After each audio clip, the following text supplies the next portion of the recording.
আপুনি যিমানেই সৰল হ'ব সিমানেই মানুহে সৰলতাৰ সুবিধা ল'ব। যেতিয়া আপুনি বিপদত পৰিব তেতিয়া আৰু হাজাৰটা বিপদৰ মুখামুখি হ'ব। যিজনৰ বাবে আমি নিজৰ সুখ ত্যাগ কৰোঁ, নিজৰ সময় দিওঁ, তেওঁ আমাক সময়ত চকু পানীহে পুৰস্কাৰ দিয়ে। আপুনি আনক যিমানেই সহায় নকৰক কিয় আপোনাৰ বিপদত কিন্তু সকলো আঁতৰি যাব। আপোনাৰ পৰা যি আঁতৰি গৈছে তেওঁক কৃতজ্ঞতা জনাওক। মনত ৰাখিব, ভাড়াতীয়া আঁতৰি গ'লে মালিকৰ একো ক্ষতি নহয়, বৰঞ্চ দ্বিতীয়বাৰ মালিকে দাম আৰু বঢ়ায়হে। ভাড়াতীয়া গুচি গ'লে বুলি ঘৰটো বিক্ৰী নকৰে। ক্ষুধাৰ্ত পেট, খালী পকেট আৰু এখন ভঙা হৃদয়ে আপোনাক যি শিক্ষা দিব পৃথিৱীৰ কোনো কিতাপেই সেই শিক্ষা আপোনাক দিব নোৱাৰে। আজিৰ যুগত মানুহে সত্যবাদীজনক মূৰ্খ বুলি কৈ অপমান কৰে আৰু মিছলীয়াজনক বুদ্ধিমান বুলি কৈ সন্মান কৰে। চৰিত্ৰৰ পৰীক্ষা তেতিয়াহে হয় যেতিয়া অপৰিচিত কাৰোবাৰ সৈতে সংস্পৰ্শলৈ অহা হয়। হিংসা সেইজনেই কৰে যাৰ নিজৰ কোনো যোগ্যতা নাথাকে। সন্মান হ'ল আইনাখনৰ দৰে, আপুনি আনক যিমান বেছি সন্মান দিব তাতোতকৈ বেছি সন্মান আপুনি উভতাই পাব। মাটিত পৰি থকা ধূলিয়ে আপোনাৰ কোনো ক্ষতি নকৰে, কিন্তু যেতিয়া ধূলি চকুত পৰে তেতিয়া সেই ধূলিয়ে বহুত আমনি কৰে। ঠিক একেদৰে জীৱনত কাকো কেতিয়াও তুচ্ছ আৰু দুৰ্বল নাভাবিব, কাৰণ সৃষ্টিকৰ্তাই কেতিয়া ভাগ্যৰ চকা ঘূৰাব আমি কোনেও নাজানো। কেতিয়াও নিৰাশ নহ'ব। যেতিয়া ৰাষ্ট্ৰপতিৰ পৰা অৱসৰ গ্ৰহণ কৰে তেতিয়া বাৰাক ওবামাৰ বয়স আছিল 55 বছৰ। আনফালে ৰাষ্ট্ৰপতি হিচাপে শপত লোৱাৰ সময়ত ডনাল্ড ট্ৰাম্পৰ বয়স আছিল 69 বছৰ।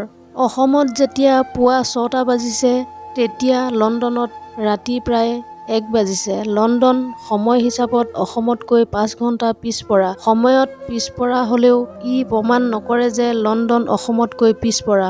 পৃথিৱীত সকলো বস্তু নিজৰ গতিত আৰু নিজৰ সময়মতে চলে। কোনোবাই 22 বছৰত গ্ৰেজুৱেশ্যন কৰিলে, কিন্তু চাকৰি এটা পাবলৈ আৰু 5 বছৰ লাগে। আকৌ কোনোবাই 27 বছৰত স্নাতক কৰিলে আৰু পিছদিনাই চাকৰি পালে। কোনোবা 33 বছৰ বয়সত এতিয়াও অকলশৰীয়া। আকৌ কোনোবা 22 বছৰ বয়সত বিয়া পাতি সন্তানৰ পিতৃ-মাতৃ। কেতিয়াবা এনে লাগে যেন চিনাকিৰ মাজৰ কোনোবা আপোনাতকৈ বহু আগত আছে, আকৌ কোনোবা বহুত পিছ পৰি গ'ল। কিন্তু আপোনাৰ ধাৰণা ভুল। সকলোৱে নিজৰ সময়, স্থিতি আৰু গতিত আগবাঢ়িছে। আপুনি আগত থকা সকলক হিংসা কৰাতকৈ পিছফালে থকা সকলক অৱহেলা নকৰাকৈ সকলো সময়তে শান্ত হৈ থাকক। আপোনাৰ ৰাস্তা আপোনাৰ, আনৰ ৰাস্তা আনৰ। মাত্ৰ সময়ক গুৰুত্ব সহকাৰে লওক আৰু কঠোৰ পৰিশ্ৰম কৰক। এদিন আপুনি নিশ্চয় সফল হ'ব। জীৱনত সফল হ'ব বিচাৰে নেকি? তেন্তে প্ৰথমে নিজৰ জীৱনৰ দুৰ্বলতাবোৰ আঁতৰাই ৰাখক। আনক সময় দিয়াতকৈ নিজকে সময় দিয়ক। আনৰ সফলতাৰ কাহিনী শুনি থকাতকৈ বিফলতাৰ কাহিনী শুনিবলৈ লওক, কাৰণ বিফলতাৰ কাহিনীয়ে সফল হোৱাৰ বহুত প্ৰেৰণা দিয়ে। কোনো কাম অৱহেলা নকৰিব। সময়ৰ কাম সময়ত কৰক। আনৰ ওপৰত ভৰসা কৰা বন্ধ কৰক। আত্মনিৰ্ভৰশীল হওক। নিজৰ কামত মন দিয়ক। আনে আপোনাক ভাল বেয়া যি টি কথা ক'ব, আপুনি মাথো নিজৰ ওপৰত আস্থা ৰাখক আৰু আগবাঢ়ক। ভগৱানৰ ওপৰত আস্থা ৰাখক, তেওঁ আপোনাক পথ দেখুৱাব। নিজৰ পৰিয়ালক ভাল পাবলৈ শিকক, কাৰণ আপোনাৰ পৰিয়াল আপোনাৰ বেয়া দিনবোৰত লগত থাকিব। যিমান পাৰে পঢ়াৰ অভ্যাস গঢ়ি তোলক, কাৰণ কিতাপৰ পৰাই প্ৰকৃত জ্ঞান লাভ কৰিব পাৰি, যিটোৱে আপোনাক সফল হোৱাত সহায় কৰিব।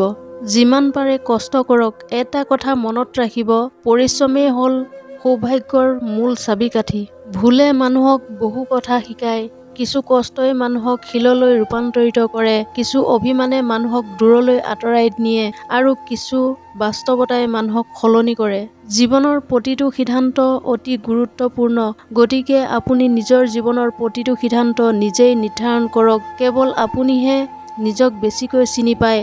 আপুনি জানে আপোনাৰ বাবে কি উপযুক্ত। তেতিয়াহ'লে আপোনাৰ জীৱনৰ সেইসকল আত্মীয়ই কেনেকৈ জানিব কি ভাল হ'ব কি বেয়া হ'ব? আপোনাৰ জীৱনটোৰ ওপৰত আন কাৰোবাক সিদ্ধান্ত ল'বলৈ দিলে আপোনাৰ নিজৰ জীৱনটোহে আচলতে ধ্বংস হ'ব।